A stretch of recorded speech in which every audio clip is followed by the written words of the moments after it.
Hello friends.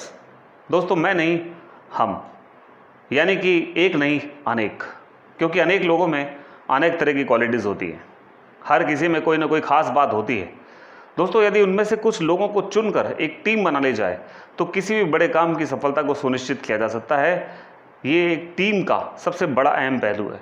जी हाँ दोस्तों, मैं यहाँ एक परफेक्ट टीम की बात कर रहा हूँ, क्योंकि मेरा मानना यह है कि जो काम एक टीम कर सकती है वो कोई अकेला व्यक्ति बड़ी मुश्किल से कर सकता है। क्योंकि टीम में काम करना मतलब एक पूर्णता है। टीम में काम करने के लिए आपको बल, बुद्धि, विवेक और प्लानिंग की ज़रूरत होती है। जी हाँ दोस्तों, प्लानिंग की। यहाँ पर मैं कहना चाहूँगा कि प्लानिंग एक युद्ध की तरह होती है, और ये युद्ध तलवार से नहीं बल्कि बुद्धि से लड़ा जाता है। जी हाँ दोस्तों, और ये बुद्धि ही टीम को सही रास्ता दिखाती है, उसका मार्गदर्शन करती है। मार्गदर्शन का मतलब है कि टीम में एक ऐसा लीडर भी होता है जो मार्गदर्शन करता है। मार्गदर्शन करने वाला कौन है, ये एक और अहम पहलू है। जी हाँ दोस्तों, जो मार्गदर्शक होता है, जो टीम को रास्ता दिखाता है, उसे थिंक टैंक कहते हैं। थिंक टैंक का मतलब होता है कि जिसकी दिशा निर्देश में वो टीम काम करती है, और ये थिंक टैंक ही तय करता है कि वो दिशा, वो उसका डायरेक्शन क्या होगा, उसकी गति क्या होगी। दोस्तों, यहाँ पर महाभारत की बात है।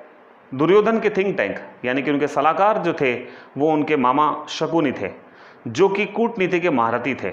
उन्होंने हर तरह से उन्हें कूटनीति सिखाई, विद्या सिखाई। लेकिन दूसरी ओर अर्जुन के जो सलाहकार थे, अर्जुन के जो थिंक टैंक थे, वो थे उनके सर्वस्व भगवान श्री कृष्ण। और दोस्तों, अंजाम आप सब जानते हैं।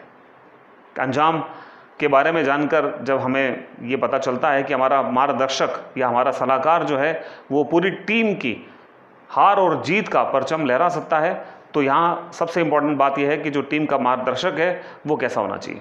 दोस्तों, इसकी एक खास बात और होती है कि टीम का जो लीडर होता है वो एक निडर व्यक्ति की तरह होता है।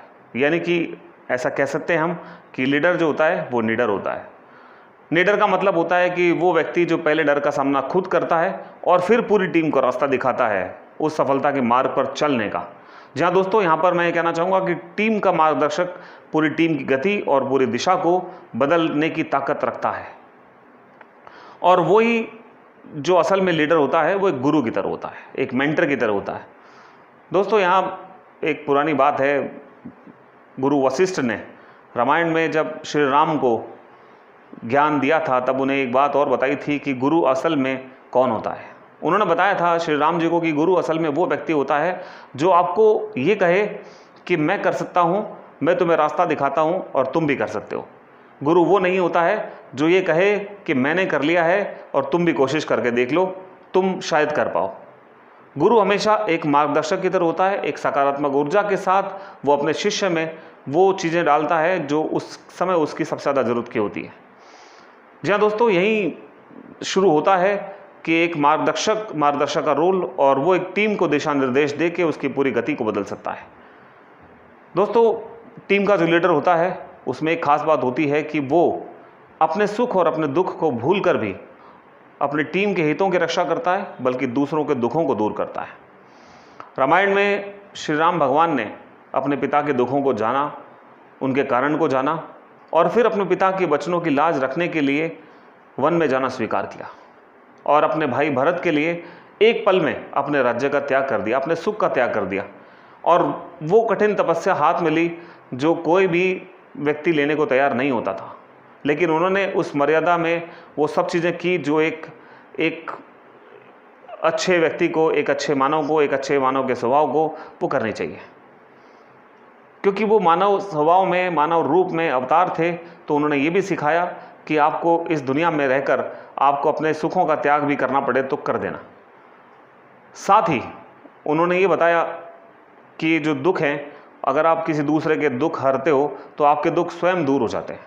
यहीं थोड़ी दिनों के बाद जब वन में जाने के बाद सीता का हरण हुआ दोस्तों, तो उनकी मुलाकात सुग्रीव से हुई।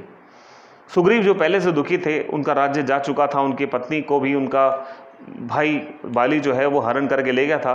तो राम जी ने अपने दुखों को एक बार भूलकर सुग्रीव के दुखों को निवारण किया, उनको अपना राज्य दिलवाया, उन्हें उनकी जो पत्नी थी वो भी वापस मिली, और उनका खोया हुआ सम्मान, खोई हुई प्रतिष्ठा भी वापस दिलवाई। और उसके बाद सुग्रीव ने उनकी मदद की और उनके साथ मिलकर, टीम के साथ मिलकर राम जी ने अपने कार्य को सिद्ध किया। जी हाँ दोस्तों, यहाँ जो टीम है वो टीम में टीम लीडर जो होता है वो टीम के हितों का ध्यान रखता है और उन्हें समय समय पर सिखाता रहता है, उन्हें समझाता रहता है, और जो काबिलियत वो खुद में डेवलप करते हैं वो काबिलियत वो अपने टीम के बाकी सदस्यों को भी देने की कोशिश करते हैं और उन्हें भी टीम लीडर बना देते हैं। जी हाँ दोस्तों, क्योंकि पावर मैं में नहीं, पावर हम में होती है, और पावर जब हम की हो तो फिर अकेले काम नहीं करना चाहिए। यानी कि जब कार्य दल से संभव हो तो फिर अकेले का बल काम नहीं करता है। यहाँ पर टीम एक पूरी तरह से सुनिश्चित तरीके से, सुनिश्चित ढंग से काम करती है और किसी भी कार्य में सफलता दिलाती है। तो यहाँ पर कोई भी व्यक्ति अकेले कुछ नहीं कर सकता है, उसे मैं नहीं बल्कि हम की ज़रूरत होती है। तो दोस्तों, आज के बाद अपनी ज़िंदगी में मैं नहीं हम रहेंगे, और वो हम अगर होगा तो हम किसी भी काम में सफलता हासिल कर सकते हैं। अब आप चाहे स्टूडेंट हैं, चाहे आप नौकरी करते हैं, चाहे आप बिजनेस करते हैं, आप कुछ भी करते हैं, आपको एक टीम की ज़रूरत होती है, एक मार्गदर्शन की ज़रूरत होती है, एक प्लानिंग की ज़रूरत होती है अपने काम में सफलता पाने के लिए। जी हाँ दोस्तों, ये टीम ही इस बड़े कार्य की सफलता का आधार होती है। तो अगर आप अकेले हैं तो आज के बाद उस अकेलेपन को दूर करने के लिए आप सबको साथ लेके चलें, चाहे आप कुछ भी करते हैं। जी हाँ दोस्तों, और ख़ास तौर पे अपनी फैमिली में कभी अपनी फैमिली को अकेला मत छोड़ें, क्योंकि आपकी सबसे बड़ी टीम, सबसे बड़ी ताकत आपकी फैमिली है, जहाँ पर आपके पेरेंट्स होते हैं, आपके माता पिता होते हैं, और आपका परिवार जिसमें आपकी पत्नी, आपके बच्चे होते हैं, जो आपकी रियल में पावर होते हैं। और इन पावर को इस्तेमाल करके आप उनकी पावर बन सकते हैं और मैं से नहीं, हम से काम कर सकते हैं। सो दोस्तों, replace I with we, then you will get the wellness and wealth, right? Remember, मैं नहीं हम, मैं नहीं हम, राइट? थैंक यू दोस्तों, मैं फिर मिलूंगा आपसे अगले वीडियो में। तब तक के लिए सच्ची हंसी से हंसते रहिए, मुस्कुराते रहिए, और मेरी शुभकामना आपके साथ। धन्यवाद।